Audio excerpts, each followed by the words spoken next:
어쩌자는 거지? 나한테 원하는 게 뭐야? 스크루지가 그 어느 때보다 모질고 쌀쌀맞게 따져 물었다. 볼 일이야 많지. 그 목소리는 말리의 것이었다. 틀림없었다. 넌 누구야? 누구였었냐고 물어야지. 좋아, 누구였는데? 깐깐하구만 유령치고는. 스크루지가 목소리를 높였다.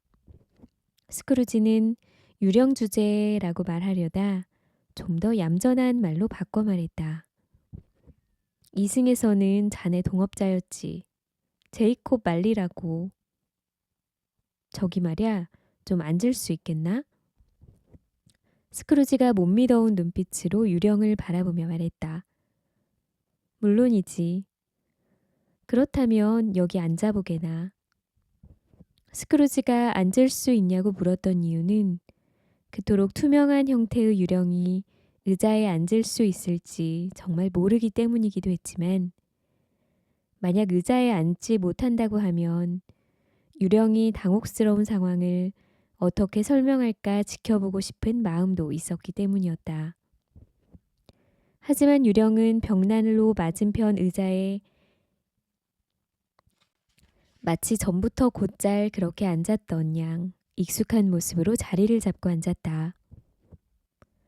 자네는 내 존재를 믿지 않는군. 유령이 입을 열었다. 그렇다네. 직접 보고 들었으면서 또 어떤 증거가 있어야 내가 진짜라는 걸 믿을 텐가? 글쎄, 어째서 자네의 감각을 의심하는 겐가? 왜냐, 감각이란 아주 사소한 것에도 영향을 받기 때문이지. 속이 조금만 불편해져도 감각은 거짓말을 하거든. 자네는 미처 소화시키지 못한 소고기 한 조각일 수도 있고, 겨자 소스일 수도 있고, 치즈 부스러기일 수도 있고, 설익은 감자 쪼가리일 수도 있어. 자네가 뭔지는 모르겠지만 고기도 못 먹고 죽은 귀신인 것 같군 그래. 스크루지는 우스갯소리를 즐기는 유형이 아니었고 이런 상황에서 농담을 주고받을 기분은 더더욱 아니었다. 사실 말장난을 한 이유는 유령의 목소리가 골수에 사무치게 무서운 나머지 정신을 다른 데로 돌려 두려운 마음을 억누르기 위함이었다. 그 자리에 앉아 자신만 뚫어져라 바라보는 흐리멍덩한 말리의 눈을 빤히 쳐다보면서 말없이 쓰려니 스크루지는 돌아버릴 것만 같았다. 게다가 말리의 유령이 풍기는 지옥의 분위기 또한 무시무시했다. 정작 스크루지는 눈치채지 못하고 있었지만 유령의 모습은 누가 봐도 지옥에서 온 사자였다.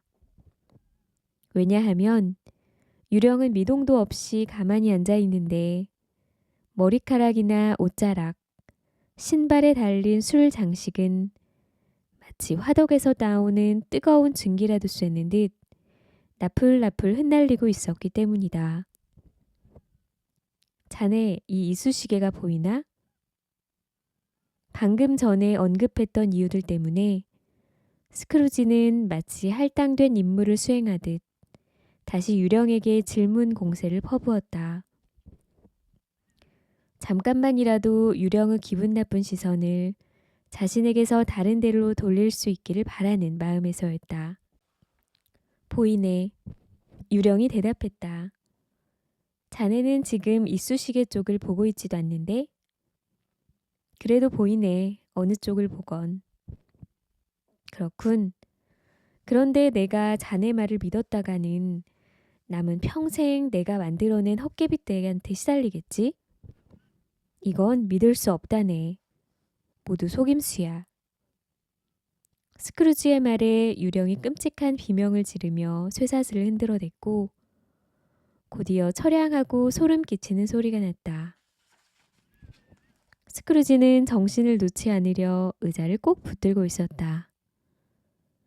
그러나 그 정도는 두려운 축에 속하는 것도 아니었다. 유령이 방 안이 너무 더워서 참을 수 없다는 듯 얼굴에 둘렀던 붕대 같은 스카프를 풀었고 그때 유령의 아래턱이 툭 하고 가슴팍으로 떨어지고 말았던 것이다. 스크루지는 털썩 무릎을 꿇은 다음 얼굴 앞으로 두 손을 뻗어 맞잡았다. 자비를 베푸소서 무시무시한 유령이시여. 어째서 저를 이토록 괴롭히시나이까? 이런 속물 같은 이라고. 내 존재를 믿느냐 안 믿느냐. 믿사옵니다. 암요 믿고 말고요. 하지만 어떤 연유로 이승에 나타나시어 제게 오신 것인지요? 모름지기 인간은 생전에 누구나 제한의 영혼을 자신과 같은 인간들 사이로 풀어놓아 여기저기 돌아다니게 해야 하는 법이네. 만약 살아있는 동안 영혼이 멀리 나아가지 못하면 사후에 떠돌아다니도록 저주를 받게 되지. 이승에서 누릴 수 있었던 행복을 이제 이리저리 헤매면서 보기만 해야 하다니. 아, 슬프도다.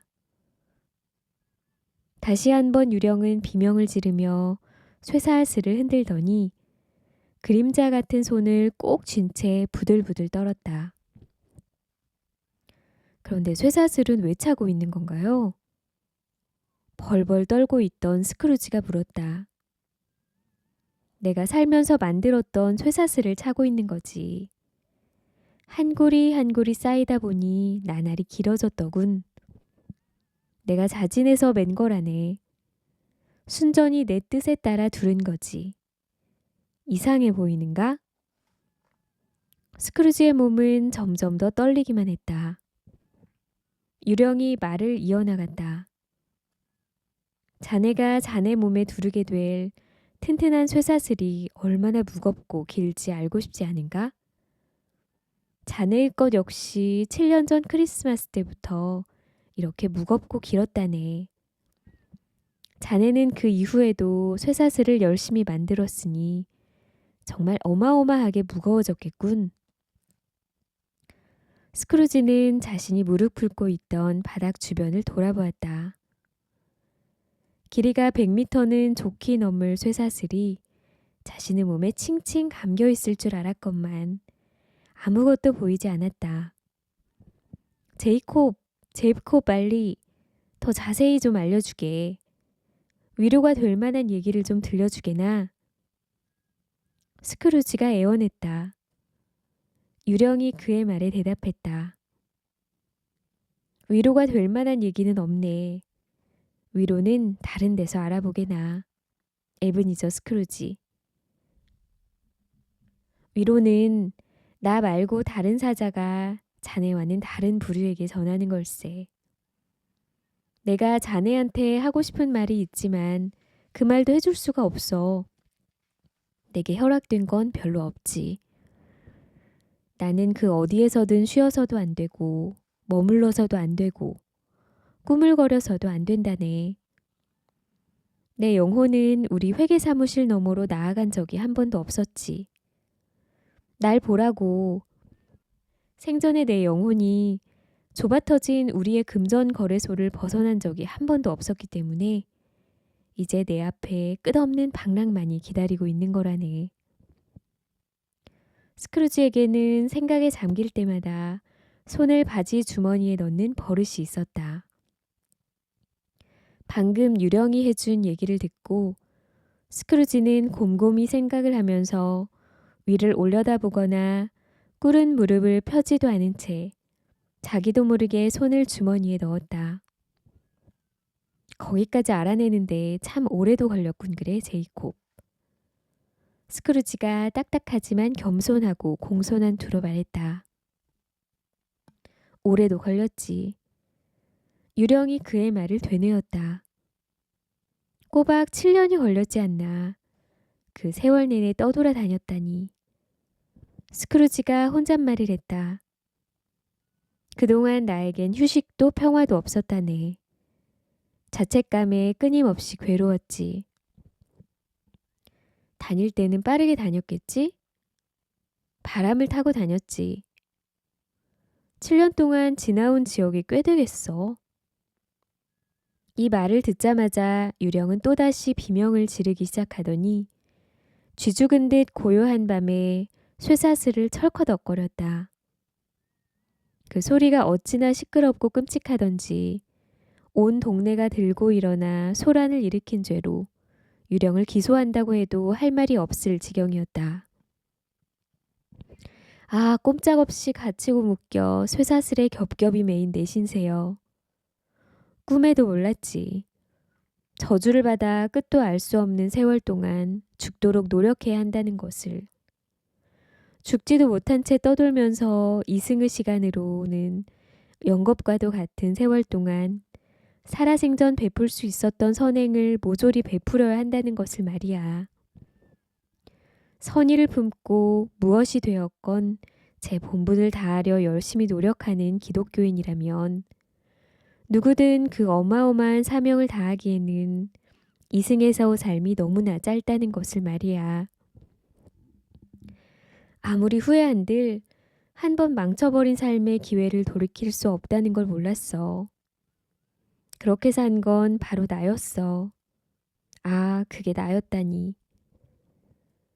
하지만 자네는 언제나 훌륭한 사업가였잖나, 제이콥. 스크루지가 자신 없는 목소리로 더듬더듬 말했다. 자신 역시 훌륭한 사업가였다는 생각을 하면서. 그러자 유령이 다시 양손을 움켜쥐며 울부짖듯 말했다. 훌륭한 사업이라고? 살아있을 때 사람들을 위한 사업을 했어야 했어. 모두가 잘 살 수 있는 사업을 했어야 했다고. 자선과 자비, 선행과 관용을 베푸는 걸 업으로 삼아야 했어. 내가 했던 장사는 내가 해야 했던 사업에 비하면 망망대해에 떨어진 물 한 방울이었지. 유령은 돌이킬 수 없는 슬픔의 원흉이라도 된다는 듯 팔을 높이 뻗어 쇠사슬을 들어 올렸다가 다시금 땅바닥에 세차게 내동댕이 쳤다. 매년 이맘때가 되면 가장 괴롭다네. 살아있을 때는 왜 사람들 틈에 섞여 걸으면서도 땅바닥만 쳐다보고 고개를 들어 동방박사를 가난한 자의 거처로 이끌어줬던 성스러운 별을 바라보지 않았던가? 그 별빛이 나를 이끌어줄 가난한 집이 없었단 말인가? 스크루지는 유령이 이렇게 끝도 없이 한탄하는 것을 듣고 크게 놀라 와들와들 떨었다. 내 말을 잘 듣게. 남은 시간이 얼마 없으니. 유령이 말했다. 알겠네. 하지만 내게 너무 냉정하게 대하진 말게. 너무 돌려서 말하지도 말고. 제이콥, 내 이렇게 빌겠네. 스크루지가 말했다. 어쩌다 내가 자네 눈에도 보이는 형상으로 나타난 건지는 말해줄 수 없네. 무수히 많은 날 동안 보이지는 않았겠지만 나는 자네 곁에 앉아 있었다네. 그다지 기분 좋은 말은 아니었다. 섬뜩함에 온몸을 떨던 스크루지는 이마의 땀을 닦았다. 유령이 이어 말했다. 자네 곁에 머물렀던 건 내가 속죄해야 할 일 중 결코 가벼운 일은 아니었다네.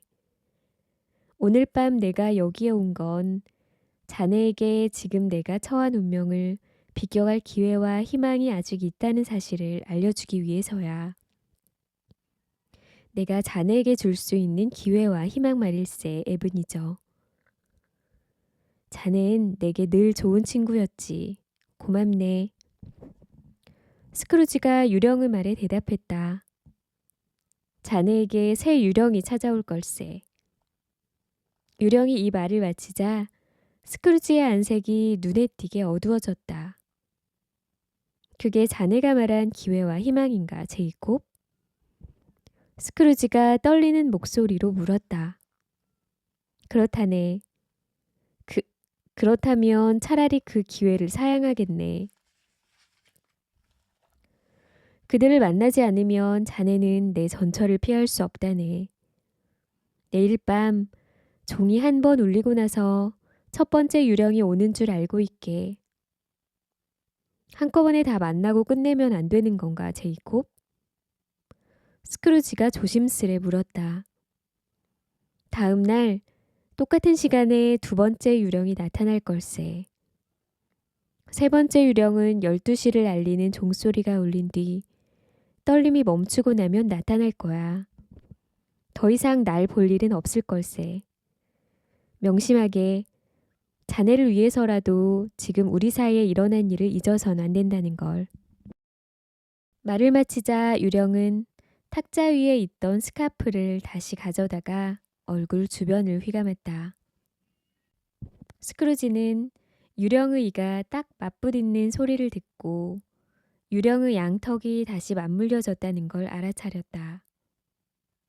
스크루지가 용기를 내어 다시 고개를 들어보니 초자연적인 방문객이 꼿꼿이 서서 쇠사슬을 팔 위에 이리저리 칭칭 두르고 그를 쳐다보고 있었다.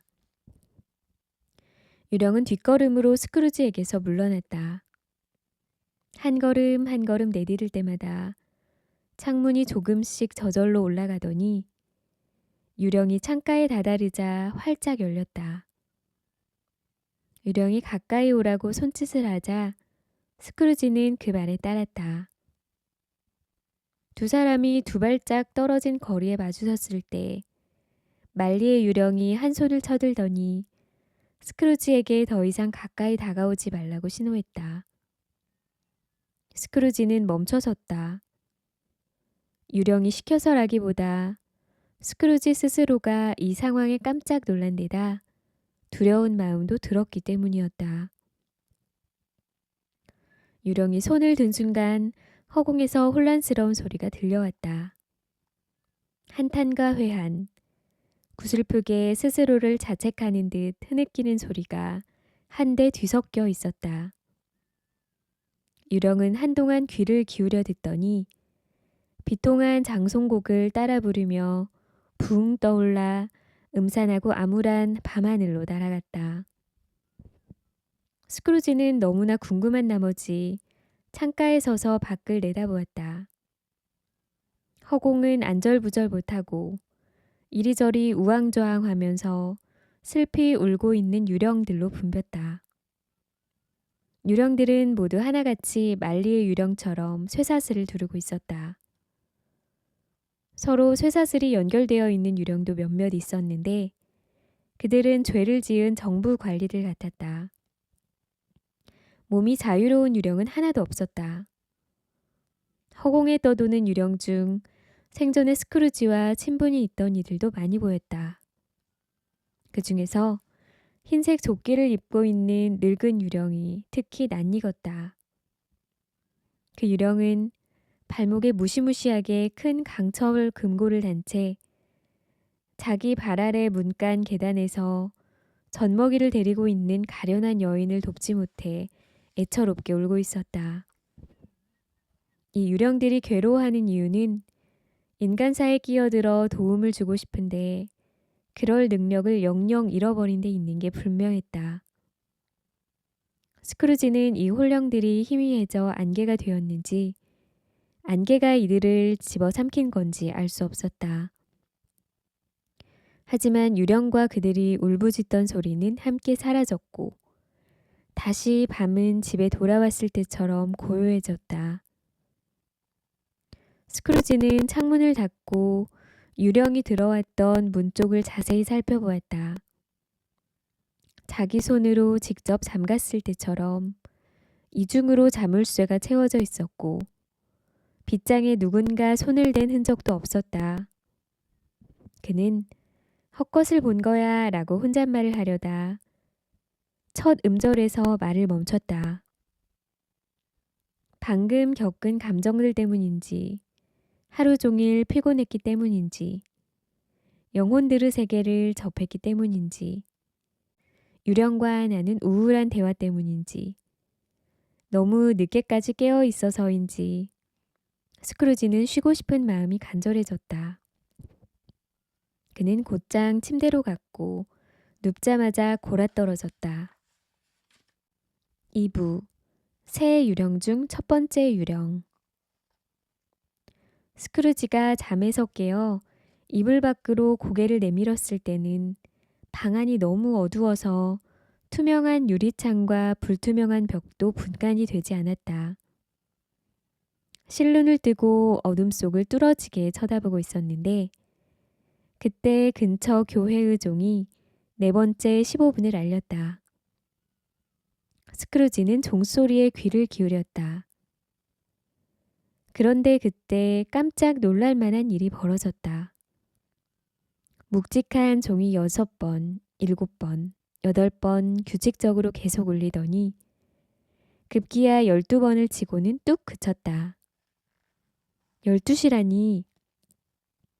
잠자리에 들었을 때가 2시도 넘은 시간이었는데 교회 시계가 고장난 게 틀림없었다. 고드름이 톱니바퀴 안에 들어가 시계를 망가뜨린 게 분명했다. 12시라니. 스크루지는 황당하기 짝이 없는 15가 맞는지 확인하려고 리피터 회중시계의 버튼을 눌렀다. 빠르고 가녀린 진동이 12번 울리더니 멈췄다. 세상에 말도 안 돼. 내가 이틀 밤낮을 잤단 말이야? 태양이 어떻게 된 게 아니라면 지금 시간이 낮 12시란 얘긴데. 갑자기 불안해진 스크루지는 침대에서 후다닥 튀어나와 더듬거리며 창가 쪽으로 갔다. 창밖을 내다보려면 실내복 소매로 유리창에 서린 성에를 문질러 닦아야 했다. 보이는 것은 별로 없었다. 다만 안개가 짙게 깔려 있으며 여전히 혹독한 추위가 이어지고 있다는 것만 간신히 알아볼 수 있었다. 또한 환한 낮이 밤을 물리치고 세상을 소나기에 넣었다면 사람들이 이리저리 뛰어다니며 소란을 피워 분명 시끄러웠을 텐데 그렇지가 않았다. 스크루지는 그제야 마음이 놓였다. 낮이 오지 않는다면 이 환어음의 제1어음은 3일 후 에브니저 스크루지 씨의 지시에 따라 스크루지 씨 본인과 그가 지정한 사람에게 지급함이라 쓰여 있는 환어음이 미국 은행권처럼 한낱 종이 쪼가리가 되고 말 것이기 때문이다. 스크루지는 다시 잠자리에 들어 생각에 생각을 거듭해 보았지만 도무지 이해가 가지 않았다. 생각할수록 오히려 혼란만 더욱 커졌다. 그래서 생각하지 않으려 안간힘을 썼지만 그럴수록 생각은 더더욱 그 생각들로 가득 찼다. 스크루지로서는 말리의 유령이 여간 신경 쓰이는 게 아니었다. 차근차근 따져본 끝에 모두 꿈이라고 애써 결론 지으려고 하면 그 생각들은 꾹 눌려있던 강력한 용수철처럼 튕겨 제자리로 돌아왔고 그동안 줄곧 고민했던 의문이 다시 떠올랐다. 꿈이었을까 생시였을까? 이런 생각을 하며 누워있는데 어느새 교회 종이 3번 울렸다. 그때 불현듯 말리가 종소리가 한 번 울리면 유령이 찾아올 거라고 예고했던 말이 떠올랐다. 스크루지는 말리가 말했던 시간이 지날 때까지 눈을 뜨고 누워있기로 마음먹었다. 어차피 천국에 가는 거나 다시 잠드는 거나 그러기는 매한 가지였으니 깨어있기로 한 것이 가장 현명한 결정일지 몰랐다. 15분이 어찌나 더디게 갔는지 스크루지는 꾸벅꾸벅 졸면서 시간을 지나친 줄로 착각한 게 한두 번이 아니었다. 마침내 곤두세웠던 귓전에 종소리가 울렸다. 댕댕. 15분이 지났군. 스크루지는 종소리가 몇 번 울렸는지 세기 시작했다. 댕댕. 30분이 지났군. 댕댕. 정각 15분 전이야. 댕댕. 드디어 정각이군. 아무 일도 없잖아. 스크루지는 의기양양하게 외쳤다.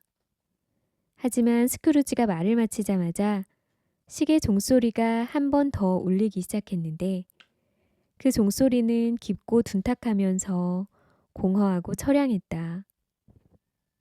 종소리가 울리자마자 번쩍 빛이 나면서 방안이 환해지더니 침대의 휘장이 휙 걷혔다. 침대의 휘장을 한쪽으로 열어젖힌 것은 맹세컨대 어떤 손이었다. 그 손은 발치 쪽도 등 뒤쪽도 아닌 스크루지의 얼굴 쪽에 있던 침대 휘장을 걷었다. 침대 휘장이 한쪽으로 걷혀 깜짝 놀란 스크루지가 몸을 반쯤 일으켰다. 스크루지의 눈앞에 휘장을 거둔 섬뜩한 방문객이 서 있었다. 지금 내가 여러분 곁에 아주 가까이 있는 것처럼 마음속으로는 바로 곁에 서 있는 것이나 마찬가지인 것처럼 스크루지도 그 방문객을 코앞에서 마주하고 있었다. 참으로 기이한 모습이었다. 처음에는 어린아이처럼 보였는데 다시 보니 어린아이라기보다 노인에 가까워 보였다. 어떤 초자연적인 매체를 통해 보듯 시야에서 멀리 떨어져 있어 몸 전체의 비율이 어린아이로 축소된 것 같은 모습이었다. 목에서 등까지 늘어뜨린 유령의 머리카락은 나이 먹은 사람처럼 하얗게 새어 있었지만 얼굴에는 혈색이 돌았고 주름이 하나도 없었다. 기다란 팔에는 알통이 있었고 손도 쥐는 힘이 보통 사람 이상일 것 같았다. 가장 약해 보이는 다리와 발은 팔과 마찬가지로 맨살이 그대로 드러나 있었다. 몸에 순백색의 튜닉을 거치고 허리에는 반짝반짝 아름답게 빛나는 허리띠를 메고 있었다. 한 손에는 싱싱한 호랑 가시나무 가지를 쥐고 있었는데 겨울의 상징물인 호랑 가시나무와는 상반되게 유령이 입은 튜닉 가장자리에는 여름 꽃들이 장식되어 있었다. 하지만 이 방문객의 가장 이상한 점은 정수리에서 빗줄기가 뿜어져 나오고 있다는 것이었다. 거기서 나오는 환한 빛 덕에 그 유령의 모습을 전부 볼 수 있었다.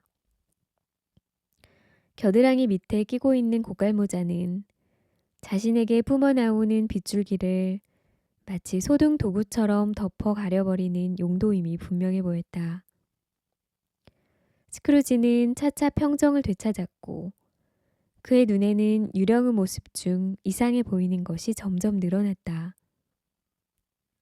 허리띠에서 나는 휘황찬란한 광채가 이리저리 옮겨다녔고 그 때문에 밝았던 부분이 일순간 어두워지는가 하면 어두웠던 부분이 반짝반짝 빛나기도 하면서 방문객의 모습이 오락가락하게 보였다.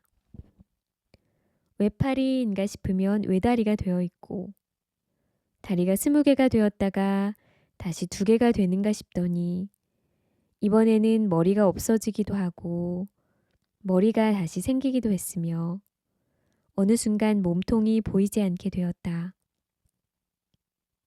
방문객의 모습이 칠흑 같은 어둠 속에서 눈 놓는 듯 서서히 사라지면서 희미한 윤곽조차 보이지 않았다.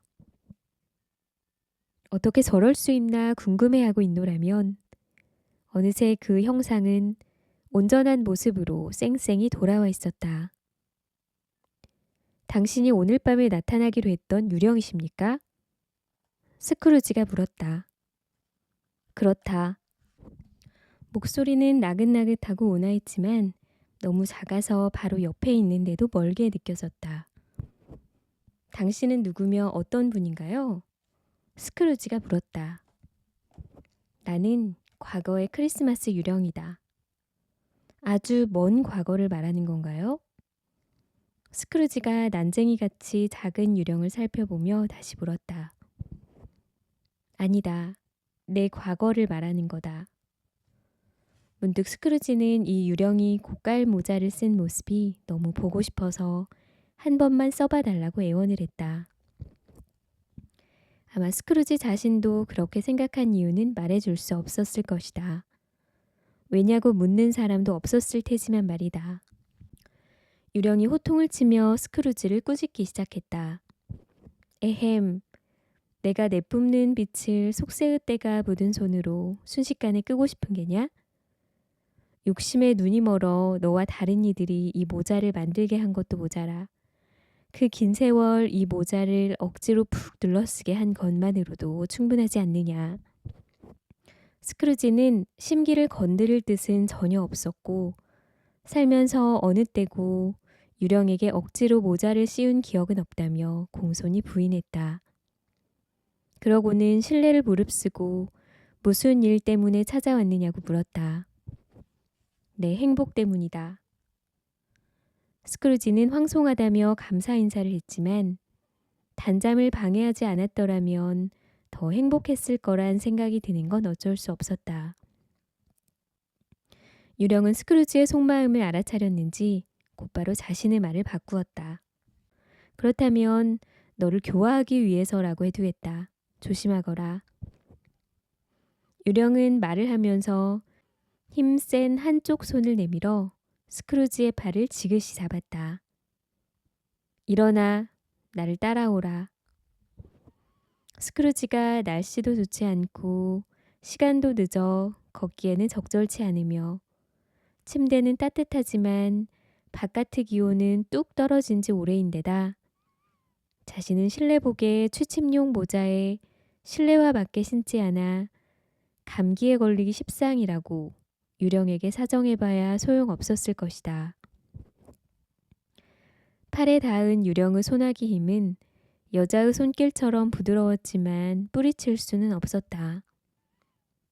하는 수 없이 스크루지가 자리에서 일어나려는데 유령이 창문 쪽으로 향하고 있는 게 아닌가? 스크루지는 유령의 옷자락을 붙들고 애원하기 시작했다. 저는 사람이라 창문 밖으로 떨어지면 죽습니다. 내 손만 닿으면 이보다 더 높은 곳에서도 떨어지지 않을 것이다. 유령이 자신의 손을 스크루지의 가슴에 놓으며 말했다. 유령의 말이 끝나고 보니 둘은 어느새 벽을 통과해 양쪽에 들판이 펼쳐져 있어 탁 트인 느낌이 드는 어느 시골길 위에 서 있었다. 도시의 모습은 온데간데 없이 사라져 버렸고 그 어떠한 흔적도 남기지 않았다. 어둠과 안개가 감쪽같이 사라진 춥지만 화창한 겨울 낮이었다. 땅바닥에는 눈이 얼마간 쌓여 있었다. 맙소사, 여긴 내가 자란 곳이잖아. 제가 어렸을 때 살던 곳이에요. 양손을 꼭 맞잡은 채 주변을 이리저리 살피던 스크루지가 말했다. 유령은 스크루지를 지그시 바라보았다. 순간적으로 느꼈던 유령의 부드러운 손길은 늙은 스크루지에게 여운을 남겼다. 스크루지는 주위에 감도는 수많은 냄새를 맡았다. 냄새 하나하나는 그간 잊고 지냈던 생각과 희망, 기쁨과 걱정거리와 연결되어 있었다. 입술이 떨리고 있구나. 볼 위에 그건 무엇이냐? 유령이 물었다. 스크루지는 평소 그답지 않게 목맨 소리로 뾰루지 때문이라고 웅얼거렸다. 그러곤 유령에게 자신이 가고 싶어하는 곳으로 데리고 가달라고 사정했다. 그 길을 기억하느냐? 기억하고 말고요. 눈 감고도 갈 수 있습니다. 스크루지가 열정적인 목소리로 대답했다. 오래도록 잊고 지냈을 텐데 이상하구나. 갈 길이나 계속 가도록 하자. 둘은 길을 따라 계속 걸었다. 스크루지는 마주치는 눈이며 기둥, 나뭇가지를 모두 알아보았다. 마침내 저 멀리 다리와 교회, 굽이굽이 흐르는 강물이 있는 작은 마을이 나타났다. 곧이어 털이 덥수룩한 조랑말 몇 마리가 소년 몇몇을 등에 태우고 총총 걸음으로 다가오고 있는 모습이 보였다. 그 소년들은 농부가 모는 이륜마차에 타고 있던 다른 소년들을 부르고 있었다. 소년들은 흥겨운 음악이 가득한 드넓은 들판에 다다를 때까지 다들 들뜬 기분으로 왁자지껄 떠들어댔다. 상쾌한 공기도 소년들의 활기찬 소리에 웃음 짓는 듯했다. 이들은 과거의 환영에 지나지 않아서 우리의 존재를 모른다. 유령이 스크루지에게 말했다. 한껏 들떠있는 아이들이 다가왔다. 스크루지는 아이들 한 명 한 명의 얼굴을 알아보고 이름을 기억해냈다. 스크루지는 어째서 이 아이들을 보고 한없이 기뻐했을까? 아이들이 지나쳐갈 때 싸늘했던 스크루지의 눈이 반짝반짝 빛나고 심장이 두근두근 뛴 이유는 무엇일까? 각자 집으로 가려고 교차로에서 샛길에서 자기들끼리 메리 크리스마스라며 작별 인사를 주고받는 소리를 듣고 가슴이 벅차오른 건 왜였을까? 스크루지에게 메리 크리스마스가 무엇이기에? 메리 크리스마스 따위 개나 주라지. 크리스마스가 그동안 스크루지에게 해준 게 뭐가 있다고.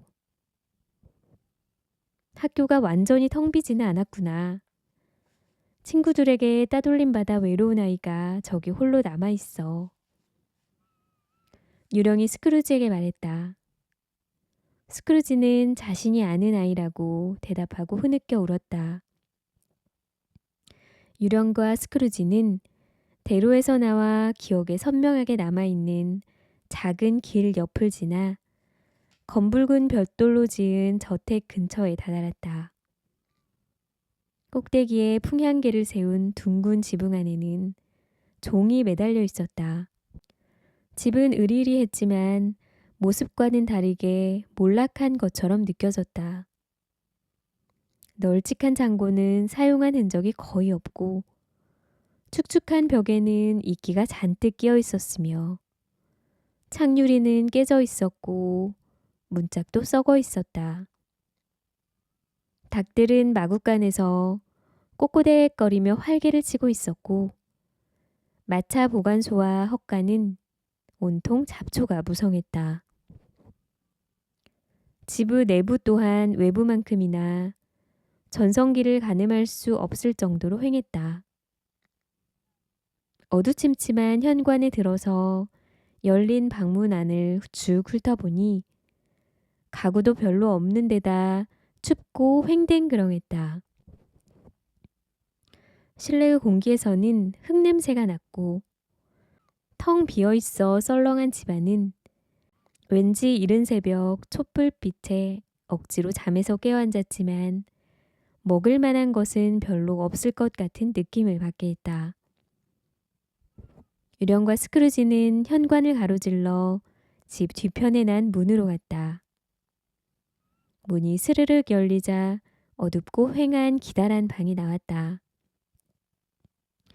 가뜩이나 휑한 방은 허접한 널빤지로 만든 긴 의자와 책상이 일렬로 놓여 있어 더욱 휑해 보였다.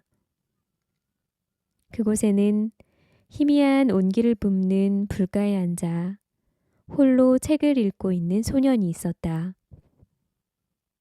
스크루지는 널빤지 의자에 주저앉아 그동안 잊고 있었던 과거 자신을 보며 눈물을 줄줄 흘렸다.